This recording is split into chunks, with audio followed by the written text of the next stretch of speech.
pong team ng March, Followers of Jesus. So, hindi po tayo lumalayo at basahin po natin, tumayo po tayong lahat bilang pagbibigay pugay sa salita po ng Panginoon at manalangin po tayo mamaya. At basahin po natin sa libro ng Luke chapter 9 verse 57 to 62. And then we jump up to Luke chapter 14 mamaya. So, let's begin. Now it happened as they journeyed on the road that someone said to him, Lord, I will follow you wherever you go. And Jesus said to him, Foxes have holes and birds of the air have nests, but the Son of Man has nowhere to lay his head. Then he said to another, Follow me. But he said, Lord, let me first go and bury my father. Jesus said to him, Let the dead bury their own dead, but you go and preach the kingdom of God. And another also said, Lord, I will follow you, but let me first go and bid them farewell who are at my house. But Jesus said to him, No one having put his hand to the plow and looking back, it's fit for the kingdom of God. Let's jump in Luke chapter 14, verse 25 to 27. Now great multitude went with him, and he turned and said to them, If anyone comes to me and does not hate his father and mother, wife, children, brothers, and sisters, yes, and his own life also, he cannot be my disciple. And whoever does not bear his cross and come after me cannot be my disciple. Let's pray. Hallelujah. Our most loving Father in heaven, we thank you and we adore you, we honor you in this place. Thank you, Lord, for thy words, Lord, na nabasa po sa hapong ito. Lord, pagpalain mo ang bawat kaluluwa na nandito, Panginoon. Let thy word, Panginoon, na maging, Lord God, na walang patutunguhan sa buhay ng bawat isa, kundi, Panginoong Diyos, kundi ito po'y gagamitin mo, Panginoon, na maging buhay na salita mo at magbibigay sa amin, Panginoong Diyos, ng kaliwanagan sa aming paglilingkod, O God, pagpapatuloy na pagsunod sa kalooban mo sa aming mga buhay. Thank you, Lord God, kasiyahan mo ng iyong banal mong espiritu ang mga salita mong ito para, Panginoong Diyos, kagaya ng butil, O God, na maitanim sa matabang lupa, Panginoon. Bless our ears, our hearts, O God. Hallelujah. And Lord, also, Lord God, I lift up to you, Lord, my life. Lord God, kayo po ang nakakaalam, Panginoon, ng aking mga kahinaan, kakulangan. Ngunit, Lord, nagdidepende po ako sa iyong mayaman mong kakayanan, Panginoong Diyos. Lord, apart from you, Lord, I can't do nothing. Kaya, Lord, I trust your, Lord God, yung kakayanan mo, Panginoong Diyos, na magtutulong po sa akin, Panginoon. And Lord, thank you for the victory of our service today. Thank you, Lord God, hallelujah, sa mga mayayaman mong salita, Panginoon. Ito pong aking dalangin sa matamis mong pangalang Jesus. Amen. Hallelujah. Dito po, mga kapatid, ang ating pong title ay pinabagatan kong The Cost of Following Jesus. Amen. So when it come the word cost, ito po ay masasabi nating price, di ba? Basahin po natin, mga kapatid. In King James Version Dictionary, cost is the price, value, or equivalent of a thing purchased. So ito po yung, kapag sinabi pong cost, may presyo, mga kapatid, di ba? Pag bumibili po tayo, may mga tag price yan. Amen. Mayroong pong amount na makikita po natin sa mga items kapag tayo po ay bibili. So, sa ating pong paglilingkod, mga kapatid, may presyo din, di ba? There's a price to pay. Amen? So, the cost of being followers or disciples of Jesus, Putting Jesus first even when it causes friction. 'Di ba? Or yung alitan. Minsan may nagagalit sa atin, 'di ba? May cost, may price na ati pong mararanasan yung pong relationship. Hindi po tayo naiintindihan ng iba. Yung mga malalalim na mga Katoliko or mga ibang may pinanampalatayaan na. Kapag tayo ay na-convert or kapag tayo ay nakakilala na sa Panginoon, anong mangyayari? Masisira po yung closeness nila sa atin. Di ba? Kaya sabi dito, putting Jesus first even when it causes friction with others. Yun po ang cause ng pagiging tagasunod ni Kristo. Ano pa? Putting Jesus first over your own desires and plan. Yun yung price na kapag ikaw ay tagasunod ni Kristo, di ba? Kapag tayo po ay talagang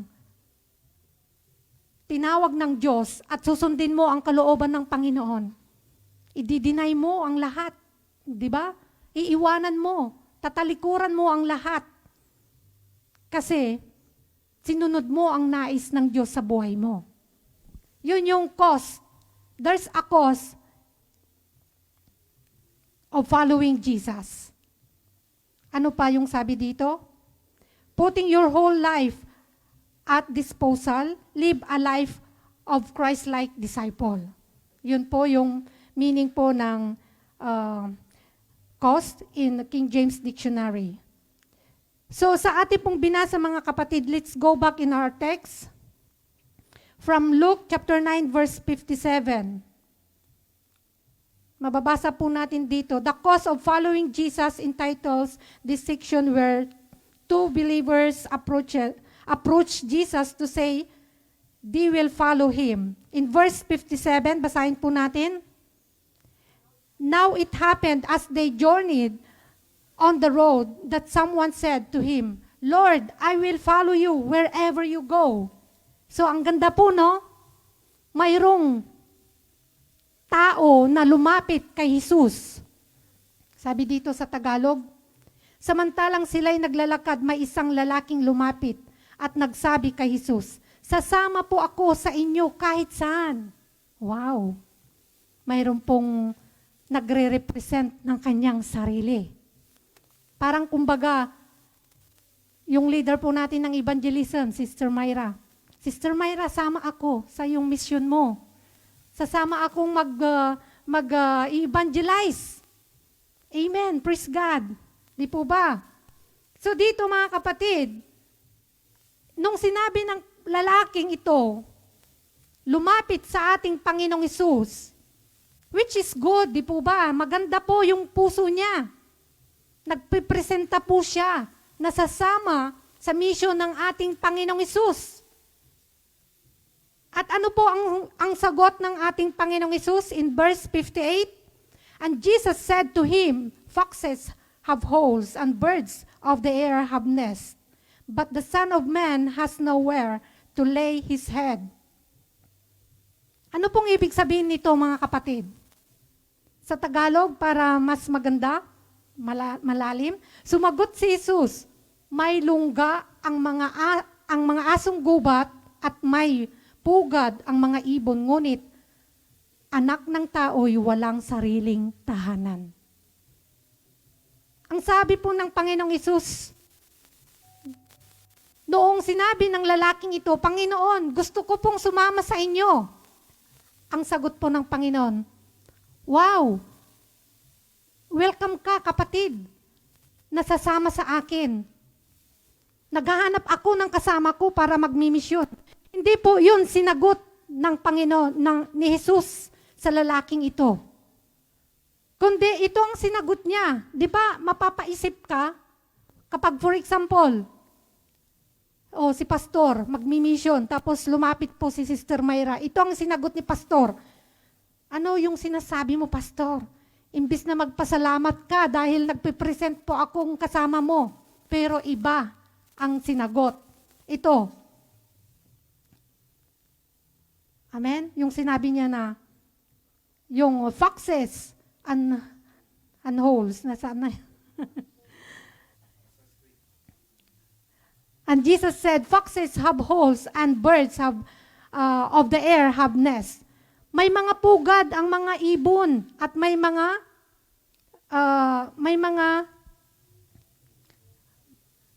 lungga ang mga asong gubat. Ngunit ang anak ng tao'y walang sariling tahanan. Ito, ang taong ito na nagpresent na maging tagasunod ni Kristo. Nakita ng Panginoon, nalaliman ng Panginoon ang puso niya, mga kapatid. Bakit? Ang Panginoon kasi, He is omniscient God.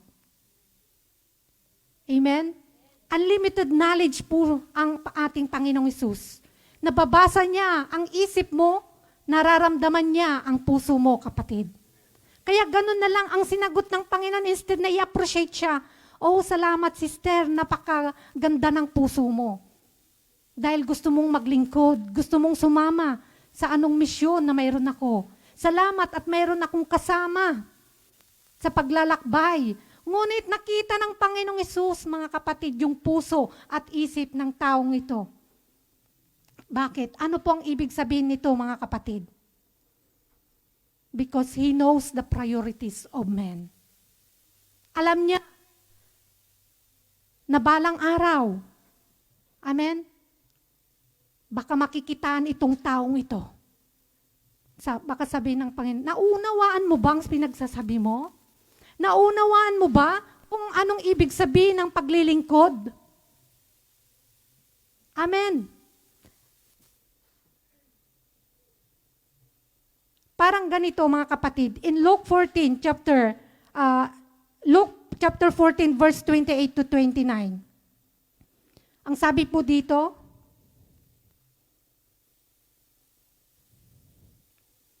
Luke chapter 14 verse 28 to 29. Basahin po natin para maunawaan po natin yung sagot ng ating Panginoong Hesus. For which of you, intending to build a tower, does not sit down first and count the cost, whether he has enough to finish it? Verse 29. Lest after he has laid the foundation and is not able to finish, all who see it begin to mock him. So sa Tagalog, sabi dito, kung ang isa sa inyo'y nagbabalak na magtayo ng tori, hindi ba siya uupo muna upang magplano at kwentahin kung magkano ang magagastos niya upang matiyak kung may sapat siyang pera para patapos ang kanyang ipapatayo? Baka matapos mailagay ang mga pundasyon ay hindi naman mangyari ang tori. Siya'y kukutsain lamang ng lahat ng makakakita iyon. Sasabihin nila, ang taong ito'y nagsimulang magtayo, ngunit hindi naman naipatapos. Ibig sabihin, mga kapatid, sa paglilingkod, pinag-iisipan.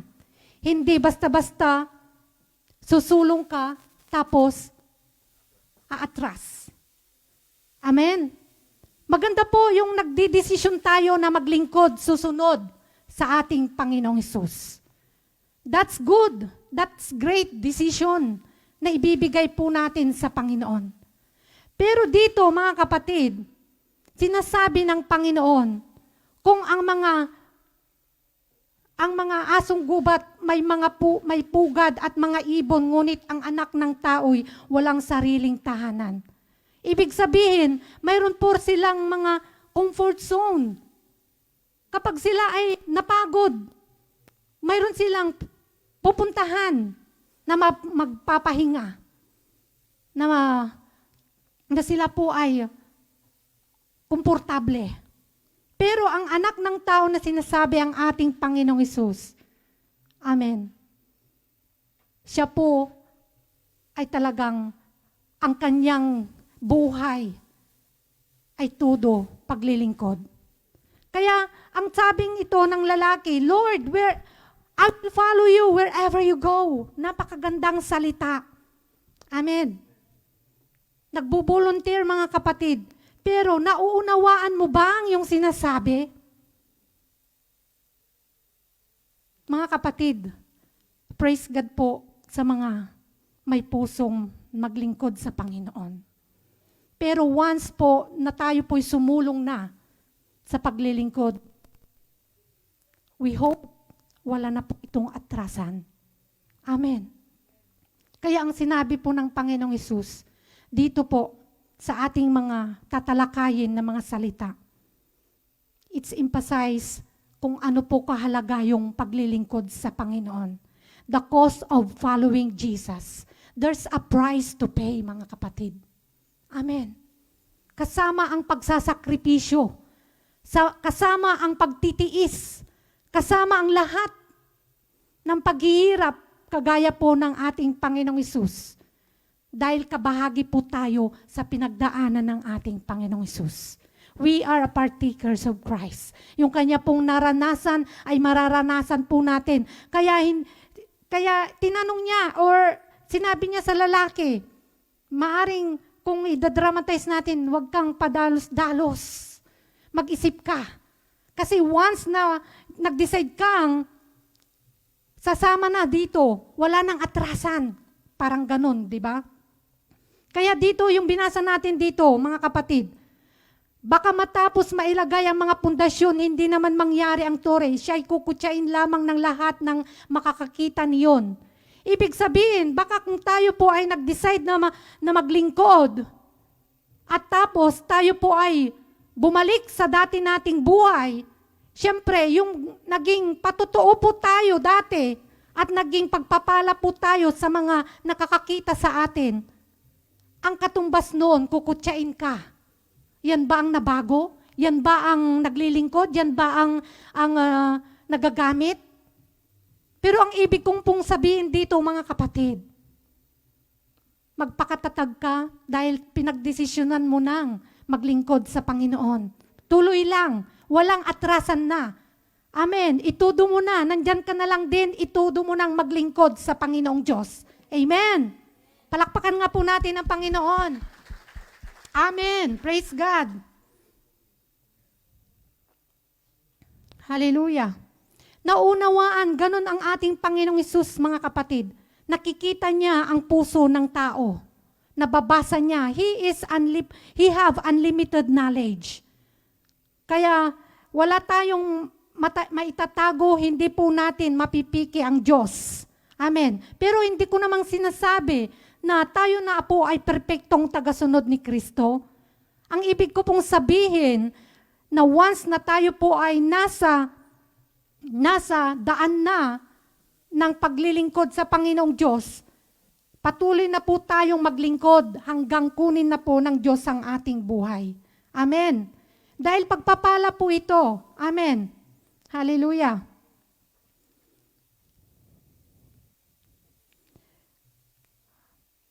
Amen. So, will you start the Christian life but not able to complete?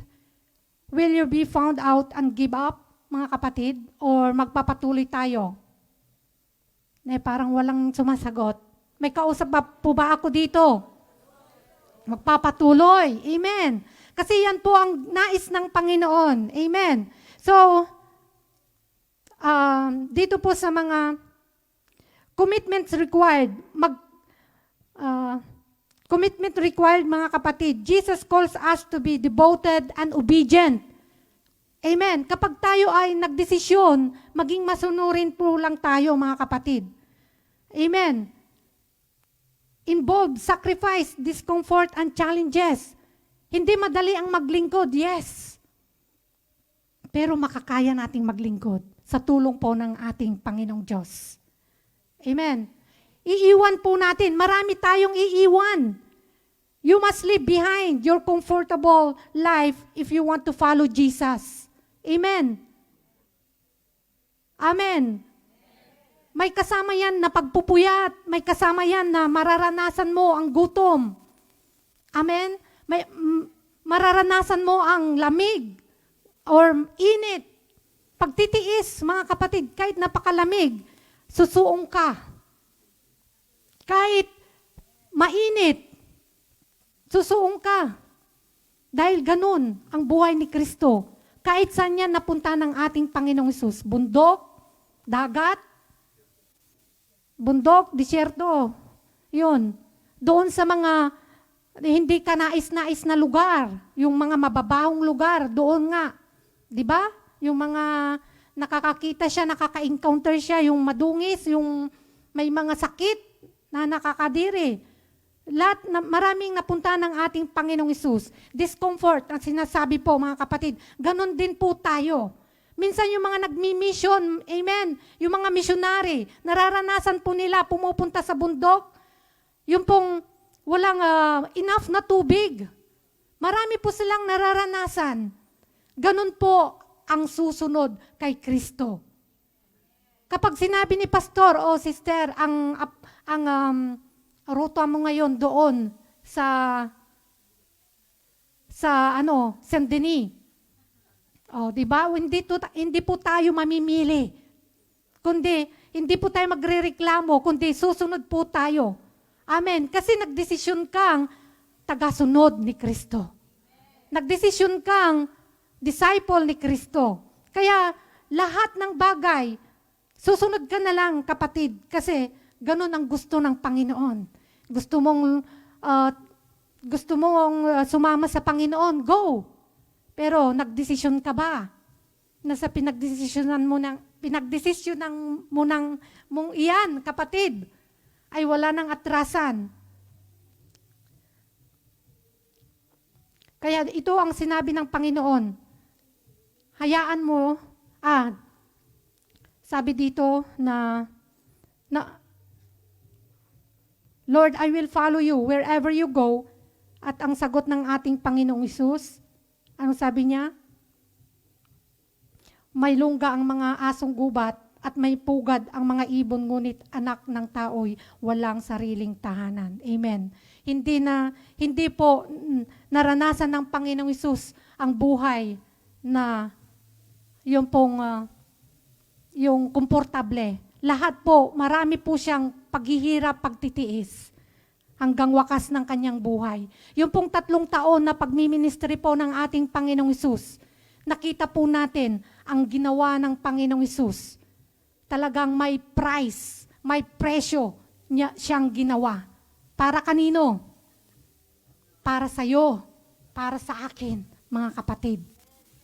Amen. Tiniis niya ang lahat ng hirap, lahat ng sakit, lahat ng pangkukutya. Dinuraan siya, inalipusta po siya. Amen. So handa po ba kayo na maging ganon ang maranasan natin? Nag-isip sila. Tama po yun. Pinag-iisipan. Pero yung mga nasa na po, leadership, keep on mga kapatid. Hallelujah. So punta po tayo sa verse 28 mga kapatid.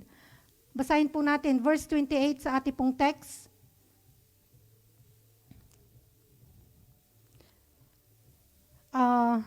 No, 58, I mean. Ang sabi doon, 59, then he said to another, follow me. Mayroon pong isang tao din dito, mga kapatid. Sabi niya, si Jesus po ang mismong tumawag dito. Yung isa po kanina, siya po yung lumapit at nagpresenta po sa ating Panginoon. Pero this verse, in 59, yung pong, ang ating Panginoong Hesus ang tumawag sa kanya. Basahin po natin, sabi dito, then he said to another, follow me. But he said, Lord, let me first go and bury my father.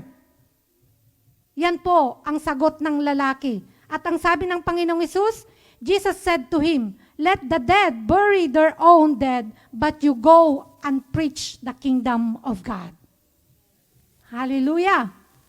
So ito, mismo ang Panginoong Hesus ang tumawag sa taong ito. At ano ang sagot? Contrary po sa ginawa ng unang lalaki po na na-encounter po natin. Siya po yung nag-present po kanina at ngayon, ang Panginoong Hesus ang nag-approach Sister Maris, halika. Follow me. At ano ang sagot ng lalaking ito? But he said, Lord, let me first go and bury my father. Ang sabi ng Panginoong Hesus, Jesus said to him, let the dead bury their own dead, but you go and preach the kingdom of God. Amen. So anong ibig sabihin nito mga kapatid?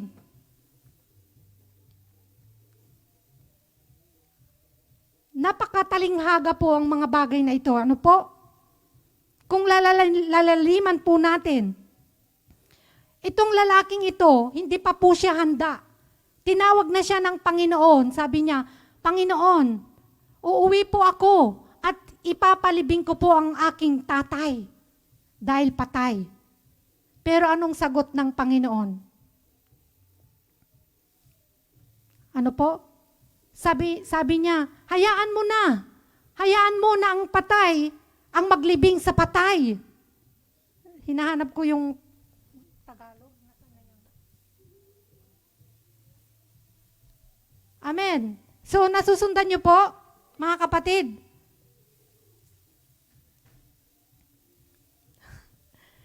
Amen. Panginoon, hayaan lang po muna ninyong maipalibing ko ang aking ama. Kaya sumunod,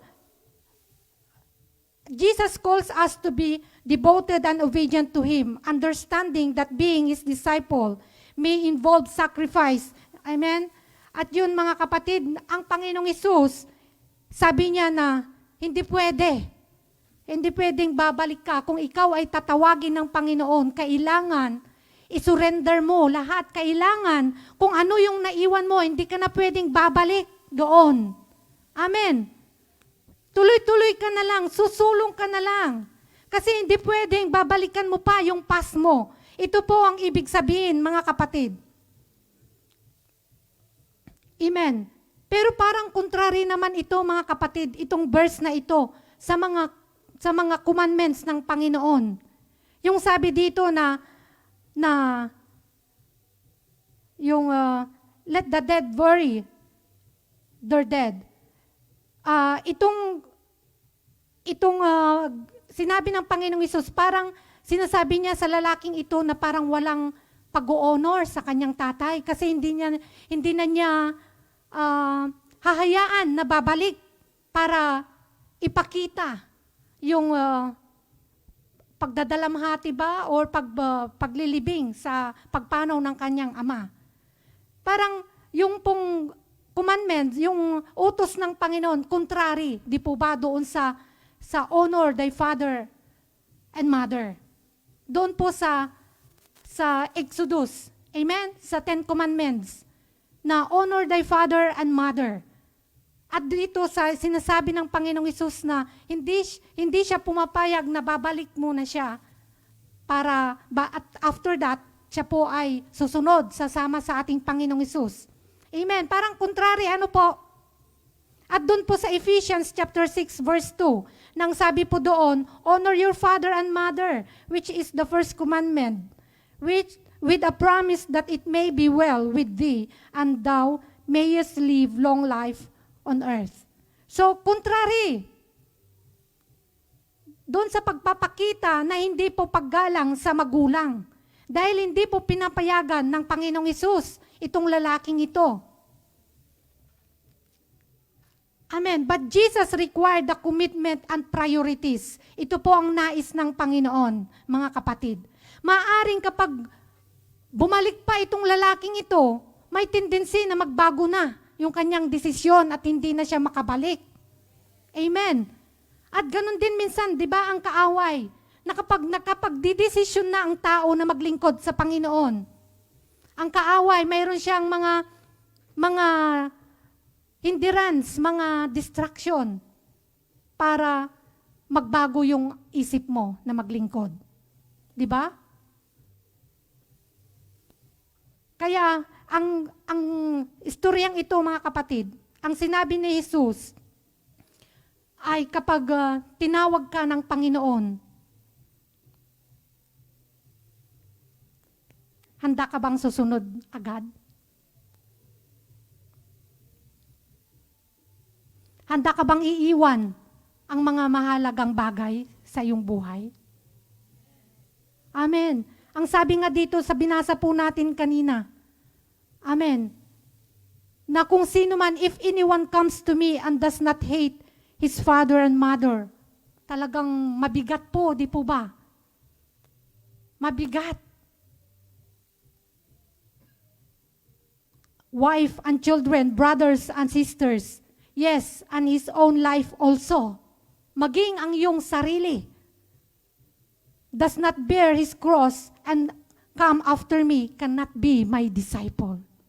Yan po ang price. That's the price to pay, mga kapatid. Amen. At sabi po dito si Matthew, chapter 16, verse 24 to 25, hindi ko po naibigay ito. Then Jesus said to his disciple, if anyone desires to come after me, let him deny himself and take up his cross and follow me. For whoever desires to serve his life will lose it, but whoever loses his life for my sake will find it. Amen. So ito po pala ang presyo ng paglilingkod, pagsunod sa ating Panginoong Hesus. Amen. Napakaganda po yung topic natin last week, yung mga reward. May mga iba't ibang crown po tayo, di po ba, na nag-aantay po sa atin. Amen. So, nandun na po yung lubag-loob natin na naglilingkod. Nandun na yung pag-asa natin, nakita na po natin. At ngayon, mga kapatid, nata-challenge ba kayo? Natatakot na ba kayo na magpatuloy? Pero isipin po natin yung reward na nakahanda na po para sa atin. Amen. Dahil walang katumbas na presyo, walang katumbas na kasing ganda po yung inihandang reward para sa atin. Para sa mga taong nagdesisyon na sumunod, sumama sa misyon ng ating Panginoong Hesus. Amen.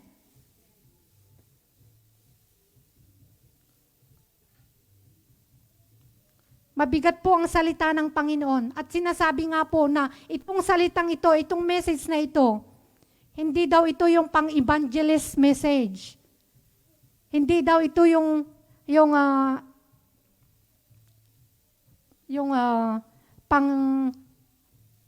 pang-encourage ba? Pananakot ito. Parang siguro yun ang sasabihin nyo. Ito po yung sinasabi nilang diagnostic message. Kumbaga, yung doktor, dinadiagnose po yung may sakit. Kaya, titignan po natin yung ati pong standing sa Panginoong Diyos. Amen. Bilang tagasunod ni Kristo.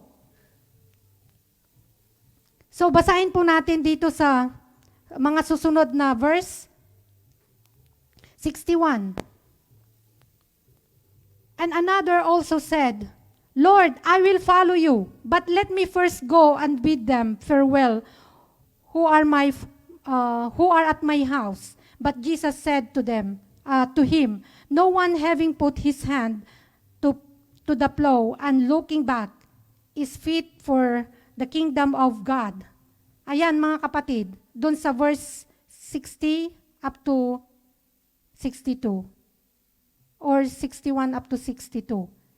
So ang ibig sabihin dito mga kapatid, yung hindi na po pwedeng babalikan mo.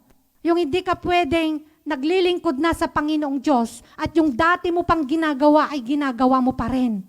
Amen. Yung sabi po dito na no one having put his hand to the plow and looking back is fit for the kingdom of God. Amen. Hindi ka pwedeng naglilingkod sa Panginoon at yung dati mong buhay, ganun pa rin ang buhay mo ngayon. Hindi po pwede. Ayaw ng Panginoong Diyos po yun. At remember, yung sinabi po natin kanina, yung tao pong gustong sumama sa Panginoong Diyos. Ang sabi ng Panginoon, hindi po niya sinabi na, oh, wow, that's a good thing. But iba po ang sinagot ng Panginoon dahil alam po ang puso ng Diyos. Alam po ang ginagawa natin ng Panginoon. Amen. Hindi po tayo makapagtatago sa ating Panginoong Diyos. Hindi po tayo pwedeng babalik sa mga bagay na pinagdaanan na po natin. Kaya sabi dito, take up your cross and follow me. Deny yourself. Kung tayo ay nagdesisyon po, mga kapatid, na naglingkod sa Panginoon, deny ourselves. Come to me. Take up your cross and follow me. Ano po yung mga cross na yon, mga kapatid? Marami po, di po ba? Siguro kung magandang trabaho mo at nagpapatuloy ka, na-promote ka na siguro, di po ba? So, trabaho, promotion, ano pa? Yung mga bagay, mga kapatid, na makakahadlang sa pagsunod po natin, sa paglilingkod po natin sa Panginoong Diyos. Money, yung kasikatan, yung title, yung mawawala po natin ang mga kaibigan po natin. Hindi ba?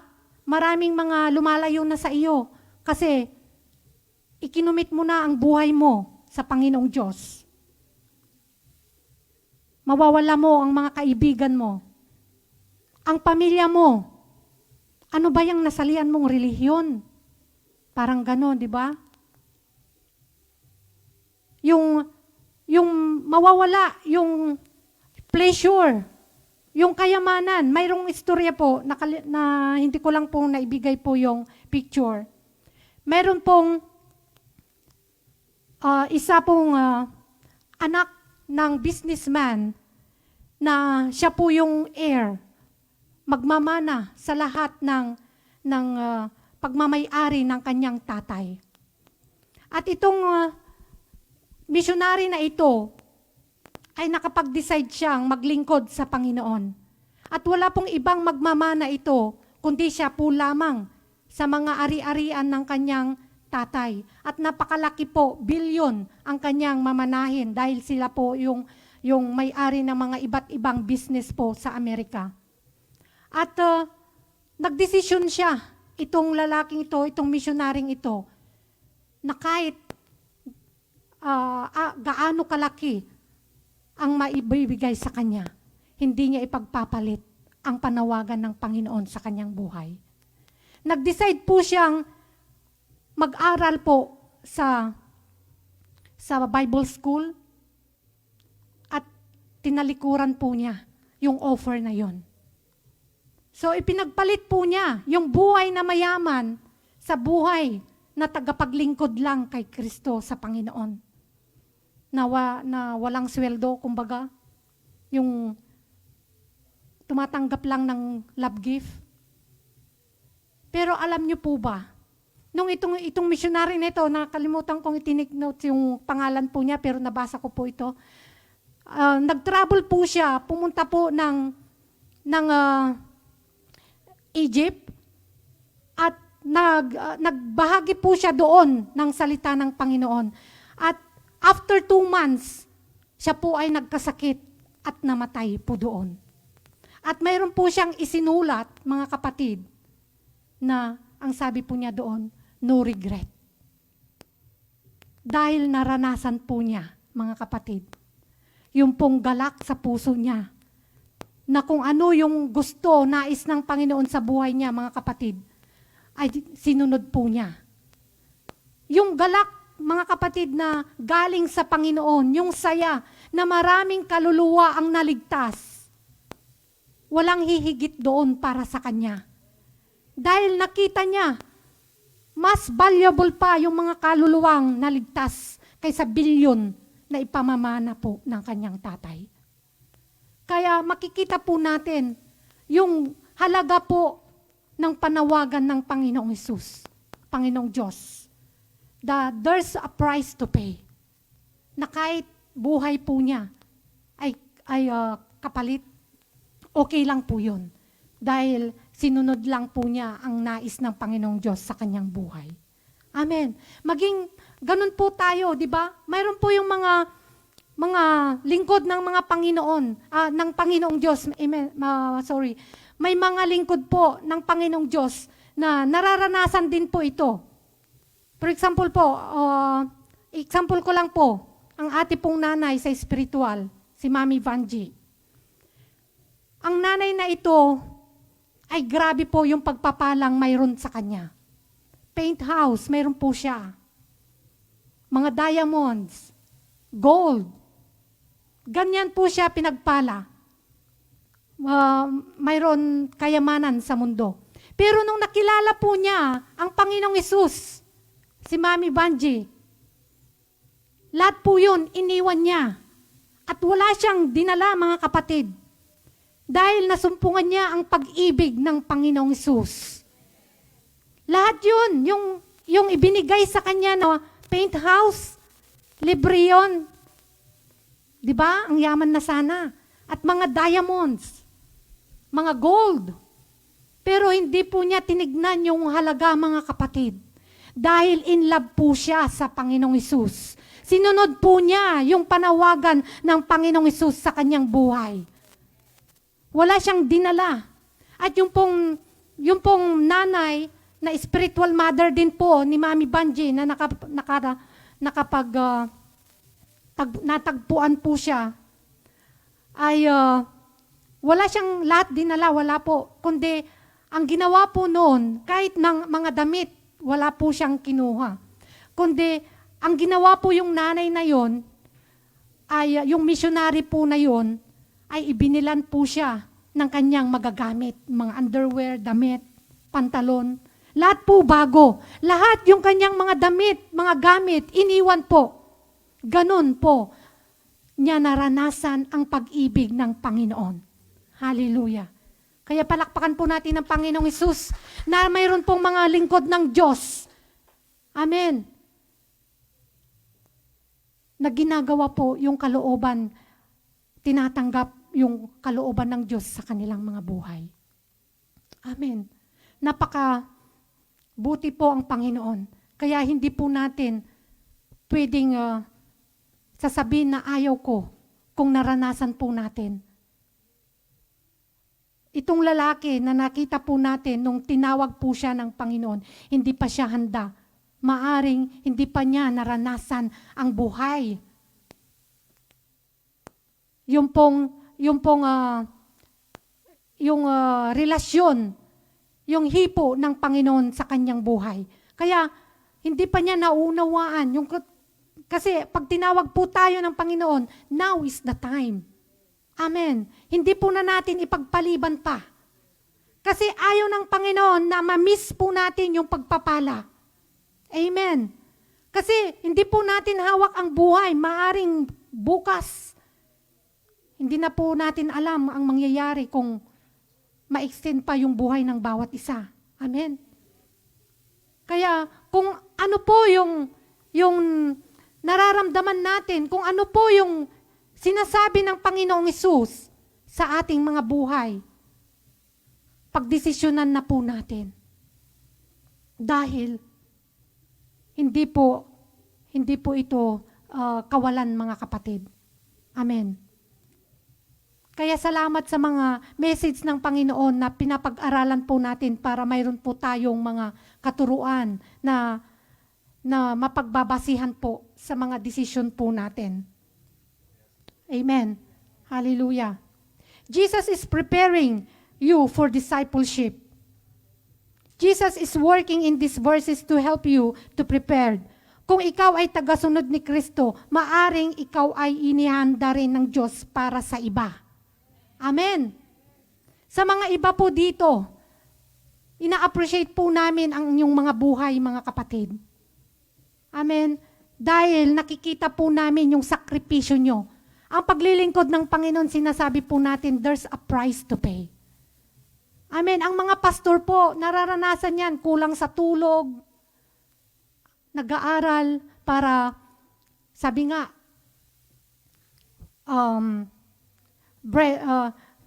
hindi lang nabubuhay ang tao sa tinapay, kundi nabubuhay sa salita ng Panginoon.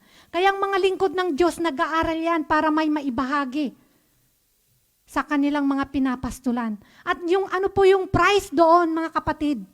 Yung pong pagsasakripisyo, nagpupuyat para sa Panginoong Diyos, nagpupuyat na magbasa, mag-aral para sa pagbabahagi. Amen. At maging kayo, mga kapatid, ina-appreciate po namin kayo sa inyong ministry. Hindi po madali, nagsasakripisyo po kayo na pumupunta, nagpa-practice. Amen, kahit gabi na kayo umuwi, na-appreciate po namin yon. Nakikita namin yung mga kasipagan nyo. Sabi nga doon sa, di ba, natalakay po natin noon si Apostle Paul na na-share po doon sa 1 Corinthians, chapter 11 yata yon, verse 2, na pinupuri ko kayo, pinapasalamatan ko ang inyong mga pagpapagal. Ina-appreciate din ni Apostle Paul ang kanyang mga pinangungunahang grupo, pinapastulan, dahil nakita niya ang pagsasakripisyo ng Corinthian Church sa kanilang paglilingkod. Maging kami po, na-appreciate po namin ang bawat isa, mga kapatid. Sa inyo pong pagod, amen, sa inyo pong hindi napapagod na pagtalon-talon dyan, akala nyo lang, tumatalon-talon lang sila, ha? Pero yung kanilang pagsayaw na pagtalon-talon, mga kapatid, amen, na ibibigay po nila yung talento po nila para sa Panginoong Diyos sa pagpupuri. Amen. Kaya glory to God. Huwag po tayong mapagod, mga kapatid, sa paglilingkod sa Panginoong Diyos. Maraming sakripisyo, pero masaya. Amen. Sakripisyo, maraming pagtitiis. Hallelujah. May testimony lang po kami. Talagang may price, there's a price to pay. Noong pong nagsimula po kami, noong dalaga po ako, nakilala ko na po ang Panginoon at mainit po akong naglilingkod sa Panginoong Diyos. Kasi dito po ako nakakilala sa Panginoon. At noong namatay yung tatay ko, una pong namatay yung tatay ko, wala pa akong papel noon. Parang gusto ko nang umuwi. Kasi gusto kong makita yung tatay ko. Pero ako'y nakakilala na sa Panginoon at mainit akong nagagamit noon sa church. Tagapaawit po ako noon. Ay, amen. Kahit na ganitong boses ko, ha? Hindi ako nakaka-timing. Pero glory to God. Kung sino po yung nakakalam noon, si Brother Romeo, si Papi, ayan. Ayaw ko po alam niyo po yung maiisip ko na, Lord, paano kung uuwi ako? Baka hindi ko maipagpatuloy yung nasimulan kong paglilingkod doon. Kasi, ang saya pong maglingkod sa Panginoon. Init na init po ako sa paglilingkod noon sa Panginoong Diyos. At yun po, nag-start yung desire ko, yung init, there's a fire burning in my heart sa pananampalataya ko po. At namatay yung tatay ko, nag-decide ako na hindi na ako uwi kasi marami akong mawawala yung opportunity na makapagpatuloy na magtrabaho dito. At yung pananampalataya ko, baka ma-stop yun kung doon lang po ako. Kasi wala pa po noon doon sa amin.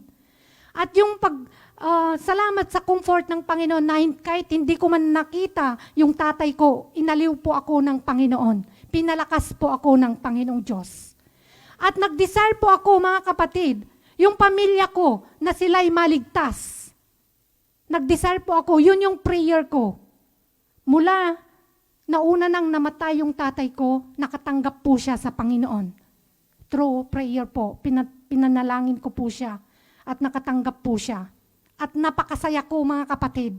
Alam niyo po yun, yung alam mo, dama mo na may kaluluwang naligtas dahil hindi ka sumuko na nangarap na sila din ay maranasan, matanggap yung kaligtasan na natanggap mo. So lately, Yung nanay ko na naman po, mga kapatid, kasi mahirap po ang buhay noon dito sa Paris. 10 years ang aantayin mo bago ka makapagpapel. So, yung nanay ko na naman, talagang depressed ako noon. Dahil sa lungkot, ako po yung bunso na ako lang ang hindi nakakakita sa magulang ko. Pero nagtiis ako sobra. Dahil ako po yung parang breadwinner sa mga magulang ko.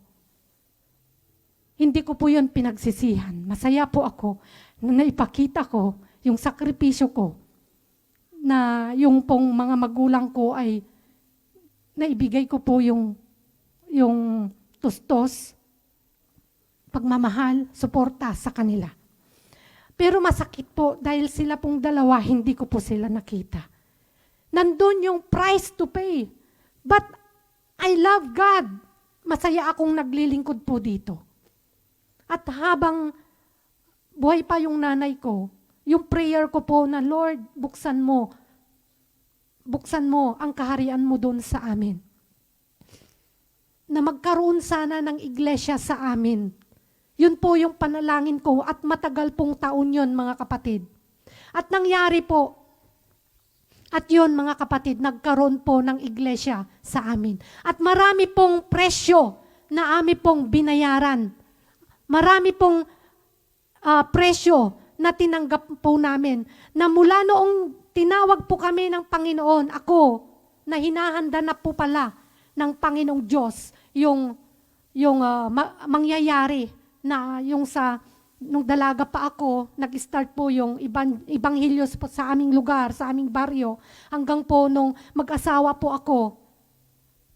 Dahil noong dalaga pa po ako, na-start na po yung munting gawain po sa amin. Amen? Pakipakita po. Ito'y testimony lang po, no? Yan po, mga kapatid. Kasi pinapakita ko lang po yung pagsunod sa nais ng Diyos sa panawagan po sa ating mga buhay. Amen. Yan po, na-start po yan nung dalaga po ako. At nagdi-desire po ako, Lord, magkaroon sana ng church sa amin na hindi lang yan bahay-bahay. Dahil bahay mo, Panginoon. At noong ito, mga kapatid, nung kami mag-asawa na, yan na po, praise God. Dahil nagpatuloy po kami sa panawagan ng Diyos kung ano po yung nais niya sa buhay ko. Noong binabasa ko po, mga kapatid, yung tinawag ng Panginoon, Lord, pupunta muna ako sa aming bahay. Siguro marami nang nangyari nung ako'y umuwi. Hindi na po yan napangyari ng Panginoong Diyos. Noong 2015 or 17, Pastor, yung pagpapatayo ng iglesia ng Panginoon. 15? 16. Yun po, nag-decide po kaming uuwi na pamilya para lang maranasan yung enjoyment. Amen? Yung plano namin na pamilya. Mamasyal, pupunta sa Boracay, ipagawa po yung bahay namin. Dahil po yung bahay namin ay kailangan din pong maipagawa, may pa-repair para bakasyonan po pag umuwi. Pero hindi po yun napangyari, mga kapatid. Pero ang pinangyari ng Diyos, dinivert po ng Panginoong Diyos yung pong plano namin na yun po ang nangyari, yung kanyang iglesia for glory of God, mga kapatid. Hindi ko po ipinagyayabang kung ano po yung ginawa po namin. Pero yung Diyos na humipo po sa aming mga puso, dahil mahirap pong sundin yan kung wala po yung puso mo na nag-commit sa Panginoong Diyos. Yan, mga kapatid. Hallelujah. Kaya glory to God, pinapalakpakan ko po ang Diyos. Hindi po dahil sa akin, sa amin, pero ang Diyos na humipo po sa puso ko. Bakit? Dahil po sa panawagan ng Panginoon, mga kapatid. Kapag tayo po ay nagdesisyon, yes, hindi po lagi-lagi na on fire po tayo. Mayroon din po yung time na inaatake kami ng kaaway. Hindi na po namin iyon sinasabi sa inyo. Mayroon din yung time na napapagod kami. Pero ang sabi ng Panginoon, na pinagdesisyonan mo na yung paglilingkod mo sa Panginoong Diyos. Sabing ganon, na kahit mapagod ka, manlamig ka, keep on, magpatuloy kang maglingkod sa Panginoong Diyos. Dahil sinabi niya sa kanyang salita, work out your salvation. Naligtas ka na. At yung kaligtasan na yun, mga kapatid, walang katumbas. Dahil libo-libong anghel, mga kapatid, ang nagsasaya sa langit dahil ang kaluluwa mo, ang pangalan mo ay nakasulat na sa libro ng buhay. Hallelujah. At salamat sa Panginoon. Hindi po namin iyon pinagsisihan. Masaya po kami. Dahil ito po yung misyon ng Panginoong Diyos na hindi lang tayo makontento, mga kapatid, doon sa bahay abong-abong. Glory to God. Prinobide ng Panginoong Diyos. Hindi lang naman po amin yun, yung sarili namin na galing sa bulsa. Mayroon po ang ginamit po noon ng Panginoong Diyos ay nag-fundraising po kami, mga kapatid. Fundraising concert doon po sa gymnasium sa aming bayan ng Villasis. Nag-fundraising po kami, mga tickets at marami pong mga nasulisit po na mga tulong. Marami pong kaluluwa ang nagbigay para nasamsam po na pag-isa po yung pera ng Panginoong Diyos. Amen. Ganun po kabuti ang Panginoon dahil may gagamitin siyang willing. Kaya maipapatupad ang nais ng Diyos sa kanyang mga anak. At marami pong kaluluwa para sa kaluwalhatian ng Panginoong Diyos. Hallelujah. At magte-10 years na po ang church po sa ating lugar. Sa Pulay po, mga kapatid. At yun po, gusto ko lang sabihin na ang iglesyang ito ay malaking part po sa ating iglesia po doon dahil buwan-buwan po, mga kapatid, nakakapagbigay po tayo ng tulong doon. Kaya palakpakan po natin ang Panginoong Diyos. Hindi po namin naisip yon, mga kapatid, pero ang Diyos, siya po ang may alam noon, mga kapatid. Nababasa niya ang isip ng tao, ang puso ng tao, alam niya, mga kapatid. Dinadiagnose niya ang buhay ng tao. Amen. Alam niya, mga kapatid, kung hindi po kami or bilang instrumento po sa nais ng Diyos sa aming baryo, wala pong iglesia po doon. Kaya praise God. May isa pong kapatid dito na nag-i-start po silang nagba-Bible study sa kanilang lugar. Maybe one day may church pong maitatayo doon. Hallelujah. Amen. Kasi ang ate pong desire, yung mga kaluluwa. Amen. Yung mga kaluluwang maaakay po natin. Amen. Kaya napakasaya, napakasarap maglingkod sa Panginoon. Hindi po natin titignan. At hanggang noon, mga kapatid, wala po kaming regret. Nasabi ko nga, yung plano natin noon, hindi pa natin nagagawa. Ayon, brother, pakipakita. Pero wala po kaming pagsisisi. I know na darating ang panahon. Yan po yung plano naming ipapagawa. Mula noong ilang taon na, hindi pa po namin na ipapagawa. Ayan. Hindi po ako nahiyang maipakita yan, kapatid. Pero, salamat. Once lang naman po kami nagbabakasyon. Pero yan, yung sa, ano lang po yan. Yung sa parang stock room. Yung sa bodega. Yung isa po kanina, yun po yung bahay namin. Yan yung plano po namin noon, mga kapatid. Pero dinivert, itinis po ng Panginoong Diyos. Yung pong plano namin, naging plano po ng Diyos ang nagawa. Amen. Kaya glory to God. Hallelujah. Pero hindi man po namin nakita ang pagpapala ng Diyos or yung pong plano po namin na nang pangyari po doon. Praise God. Dito po sa Paris, nakikita namin ang galaw ng Panginoong Diyos. Amen. Hallelujah. Dahil sabi ko, Lord, dito po kami titira kasi nandito po yung mga anak namin. Pabaka-bakasyon lang po kami doon. Pero yung desire natin, mga kapatid, wala nang pagsisisi kung ano yung ipinagawa ng Panginoong Diyos sa mga nakaraan na. At sa mga pagpapatuloy nating paglilingkod, yun na po ay pagpapatuloy na pagpapala din ng Panginoong Diyos ang kanyang ipapalasap. Kaya praise God po, baka sooner maririnig niyo po ang aming testimony dahil sa kabutihan ng Panginoong Diyos. Pero hindi pa ngayon dahil wala pa. Pero nandyan na. Pero darating na. Makukuha na namin, mahawakan na po namin. Kaya glory to God, dahil sa kabutihan ng Panginoong Diyos, salamat sa Kanya pong patuloy na pagpapala po sa ating lahat. At ganon din po kayo mga kapatid. Hindi po sayang ang paglilingkod sa Panginoon. Magsipag po tayo. Magpatuloy po tayong magsipag sa paglilingkod. Dahil hindi po natin alam ang plano ng Diyos.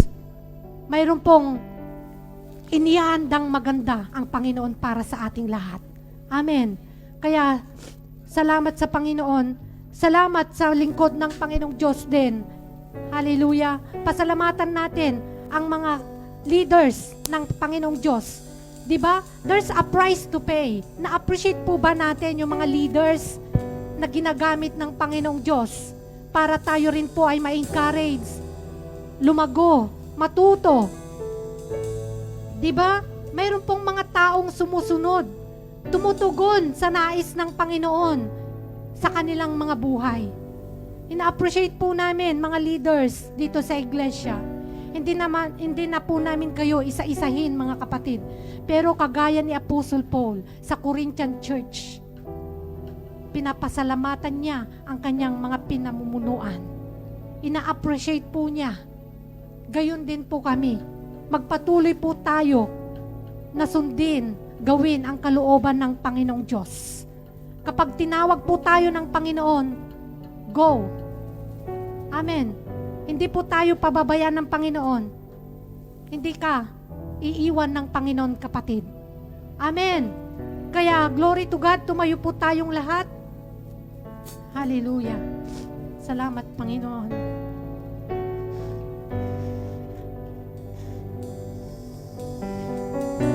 Hallelujah. Awitin po natin yung chorus ng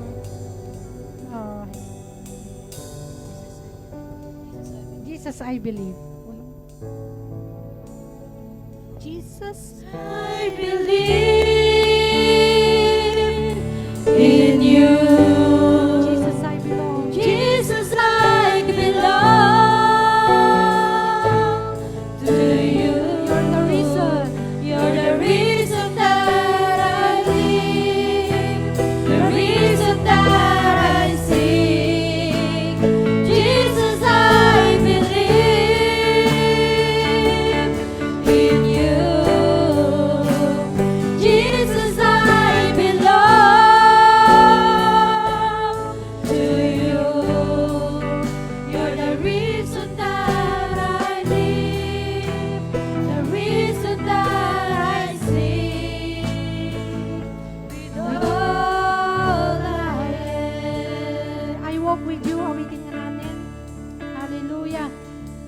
Kapag tayo nagdesisyon, kapatid, I walk with you. sabihin natin ito. Wherever you go, through tears and joy, I trust in you. Oh, hallelujah, Jesus. And I will live in all of your ways, your promises forever. Jesus.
Hallelujah. Salamat, Panginoon. Salamat sa mensahe mo sa hapong ito, Panginoong Diyos. Kung paano po kami sumunod sa inyo, Panginoon. Lord, salamat, O God, the cost of following you, Jesus. Na mayroon pong mga presyo, Panginoon, na kami babayaran, mga Lord God, katumbas ng aming pagsunod sa inyo, Panginoon. At Lord, yung mga pagsasakripisyo po namin sa inyo, Panginoon, kulang pa, Panginoong Diyos. Kulang pa sa pinagdaanan mo, sa ginawa mo, Panginoon, sa aming mga buhay. Lord, purihin ka, Panginoong Diyos. At Lord, hayaan mo ng bawat isa, Panginoon. Lord God, na mayroon kang mensahe sa bawat buhay na nandito, Panginoong Diyos. Lord, na pwede po naming iwan ang mga bagay na sagabal po sa aming paglilingkod sa inyo. Na pwede po namin, O God, hallelujah, na itakwil ang aming mga sarili. Lord God, to deny ourselves and carry our cross, Panginoon. At yung mga cross na yon, Panginoon, kung ano po, at Lord God, kung ano yung mga ginigiliwan ng aming mga sarili, Panginoong Diyos. Lord, tulungan mo kami, Panginoon. Hallelujah, na masunod lang yung kalooban mo sa aming mga buhay. O Panginoon, Lord, salamat sa mga salita mo. Bagamat ito'y mabigat, Panginoong Diyos, sa bawat isa. Ngunit, Lord, tinuturuan mo kami. Pinapaalalahanan mo kami ang kahalagahan ng paglilingkod, Panginoong Diyos. Lord, tulungan mo ang bawat isa. Patatagin mo, Panginoong Diyos, na sa mga kapatid na naglilingkod, tumanggap ng panawagan mo sa kanilang buhay. Panginoong Diyos, hindi po nila pagsisisihan ito, kundi Lord, tuloy-tuloy na po silang maglingkod hanggang Lord God, kunin mo ang buhay namin, Panginoon. Kaya Lord, purihin ka, Panginoong Diyos, sa mga panukalang ibinigay mo para sa aming mga buhay. Ito'y pagpapala, Panginoong Diyos, dahil Panginoon, hindi lang po kami, O God, ang makikinabang, kundi Lord, ang mga kaluluwang wala pa sa inyong kaharian mo, Panginoon. Kaya Lord, use us, Lord God, use us as your vessel, Panginoon. And Lord, patuloy mo kaming palalakasin, patatatagin, O God, nahaharap sa mga hamon sa aming mga buhay. Lord, makakaya namin ito dahil, Panginoon, hindi mo kami pababayaan at iiwan dahil ito'y pinangako mo, Panginoon. Lord God, na Lord, you will be with us, Lord, until the end of the age, Lord God. Hallelujah. Sasamahan mo kami, O Lord, sa aming paglalakbay dito sa mundo. Kay Lord, purihin ka, pagpalain mong bawat puso. Ito'y sinisiliwan ko ng iyong, Lord God, ng iyong banal mong dugo, Panginoon, ng mga salita mo, Panginoong Diyos, ay buhay sa mga pusong tumanggap, Panginoong Diyos. At Lord, sa mga, Lord, isip na, Lord, nakarinig, sa mga taingang nakarinig, sa mga isip, Panginoong Diyos, Lord God, na nakaalam, Panginoon, ang panukala mo na mas malalim pa sa buhay ng bawat isa. Pagpapalain mo, Panginoong Diyos, sa pangalan mo, Jesus. Amen. Amen.